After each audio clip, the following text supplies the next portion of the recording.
Welcome back to the deep dive. Today we're taking a look at something that really touches so many people, insomnia. We're going to explore this really pervasive issue, but through a fascinating lens. Traditional Chinese medicine, or TCM, Right.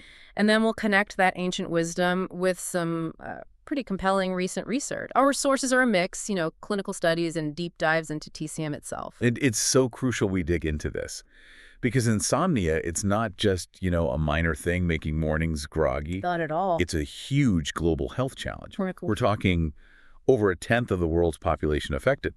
So understanding it properly, getting past just the symptoms is vital for overall well-being. Yeah. So our mission today really is to unpack how modern research is looking at these traditional approaches and hopefully give you a clear idea of what might actually help with those sleepless nights. Absolutely. So let's start with the basics then. What is insomnia exactly? I mean, it's more than just struggling to nod off. Definitely. That's part of it, sure. But it also covers trouble staying asleep or waking up way too early and just lying there. Ugh, the worst. Yeah. And the sheer exhaustion that follows you around all day. And like you said, the scale is kind of startling, over 10% globally. It's a major, major human health concern. Wow. And it's useful to know there are different types. You might have short-term insomnia, maybe a few nights, couple of weeks, often linked to stress. Right, temporary stuff. Exactly. But what we're really focusing on is chronic insomnia. That's trouble sleeping at least 3 nights a week for 3 months or more. Okay. And the consequences of that kind of long-term sleep debt, they really spread out. Physically, the weakened immune system, higher risk for serious things like heart disease, diabetes, even depression, and mentally. It's just a huge drain. Cognitive function suffers, so it's hard to concentrate. Memory gets patchy. You might feel more irritable.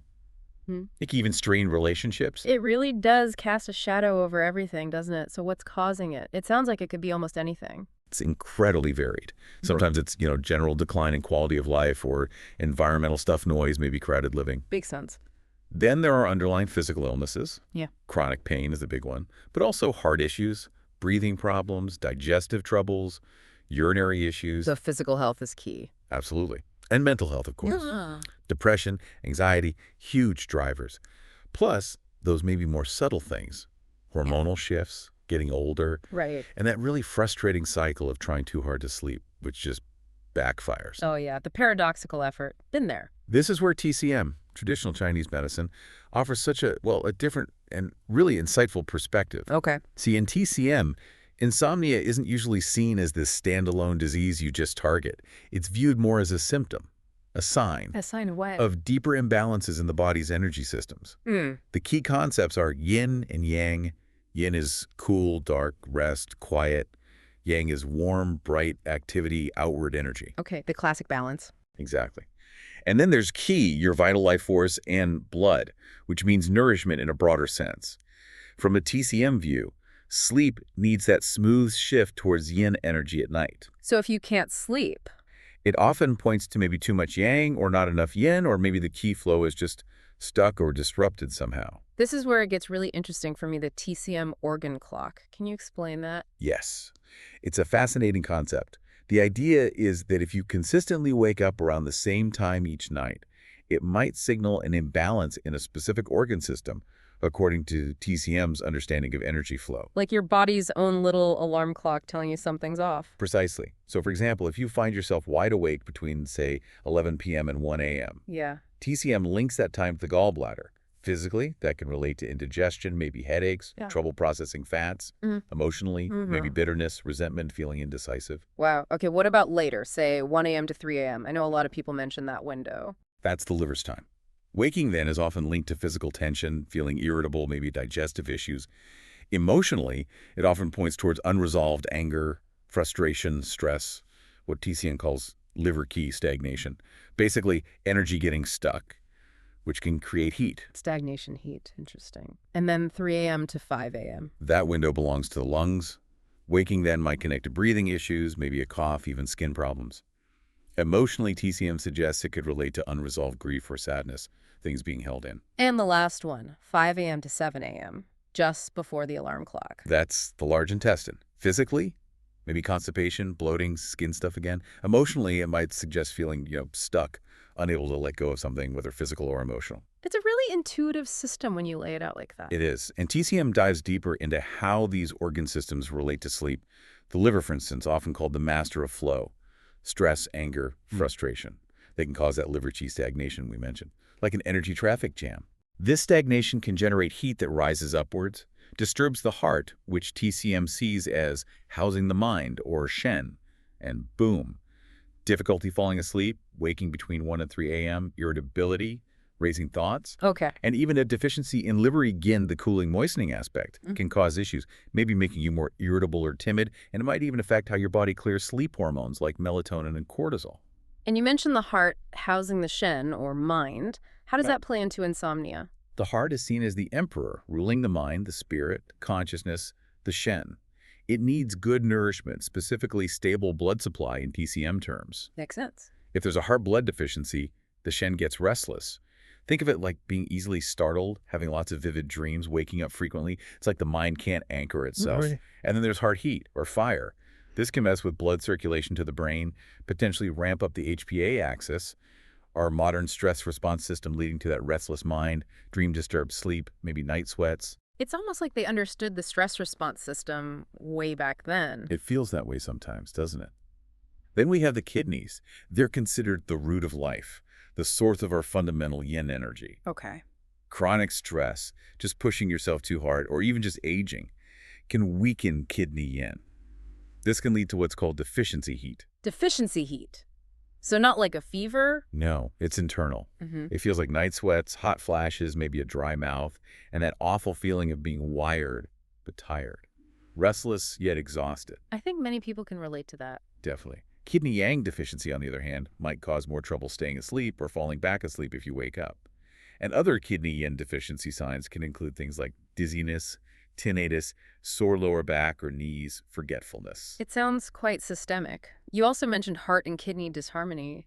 Shinshan Buzhou. Yes, that's a really key one. Ideally, heart yang, its fire descends to warm the kidneys, and kidney yin, its water ascends to cool the heart. It's a beautiful balance. Like fire and water working together. Exactly. When that communication breaks down, when heart fire flares up and kidney water can't rise to meet it, you get issues like palpitations, night sweats, and persistent insomnia. The connection is lost. And briefly, the spleen. Right. Heart and spleen disharmony is another pattern, often linked to excessive worry, overthinking. The spleen in TCM helps process thoughts. If it's overwhelmed, you might have trouble falling asleep, wake often, and have very vivid dreams. It's amazing how these ancient ideas map onto modern experiences, the racing mind, maybe blue light messing with us, low GABA levels. It all seems to relate back to that HPA axis being overactive. Precisely.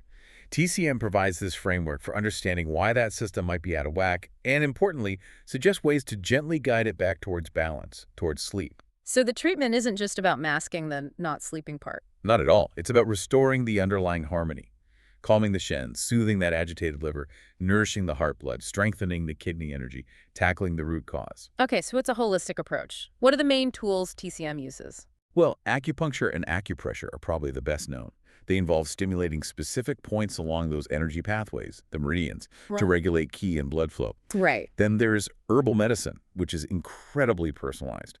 A practitioner assesses your specific pattern of imbalance and creates a unique formula. So not a one-size-fits-all pill? Definitely not.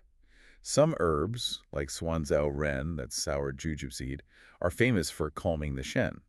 Others might focus on clearing liver heat or nourishing kidney yin.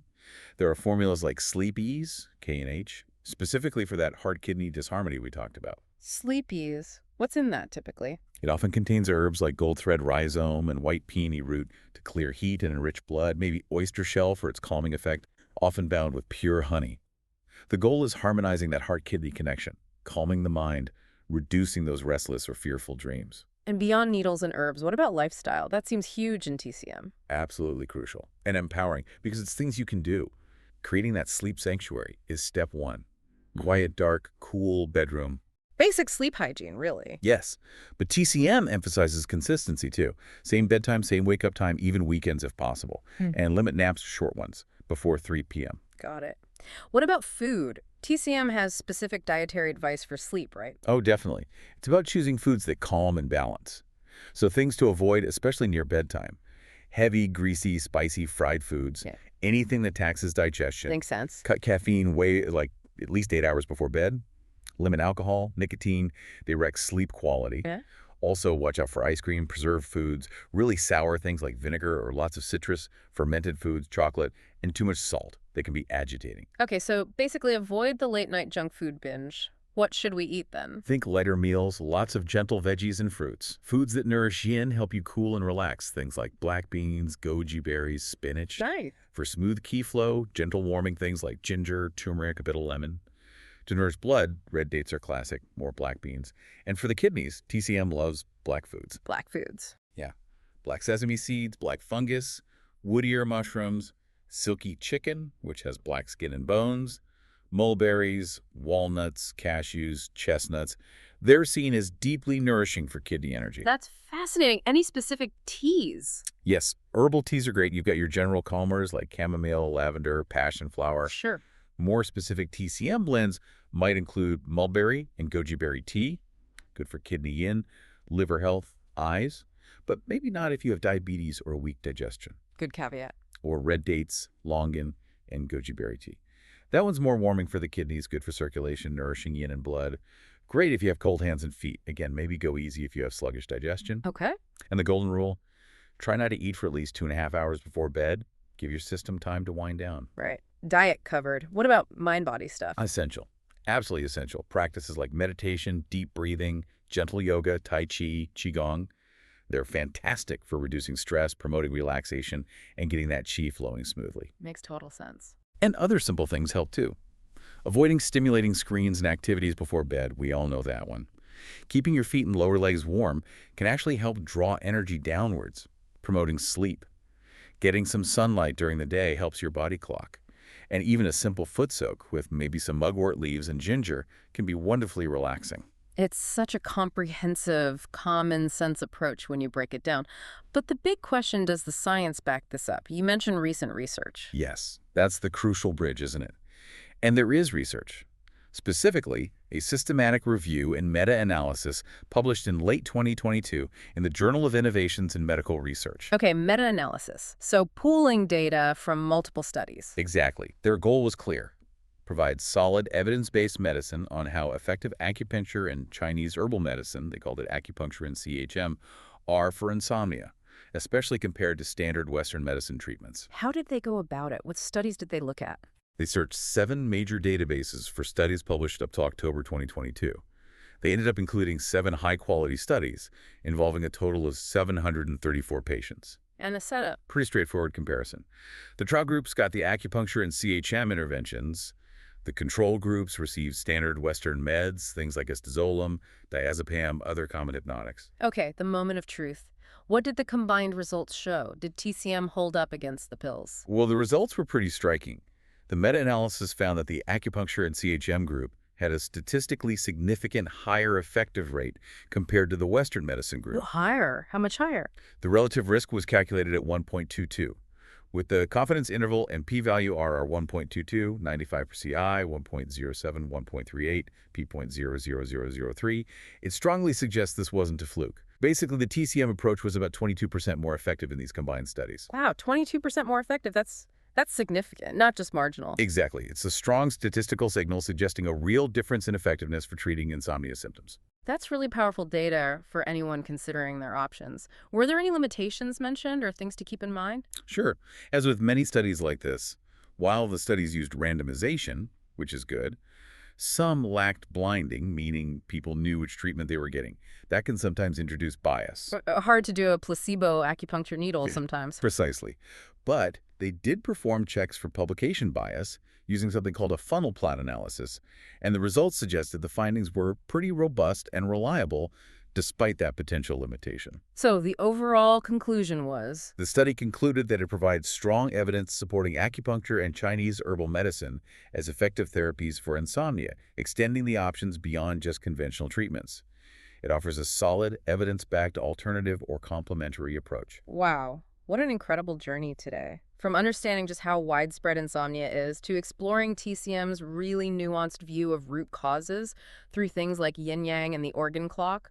And then seeing modern science actually starting to validate these ancient practices with studies like that meta-analysis, we really aim to give you that clear, actionable insight, a shortcut to being well-informed.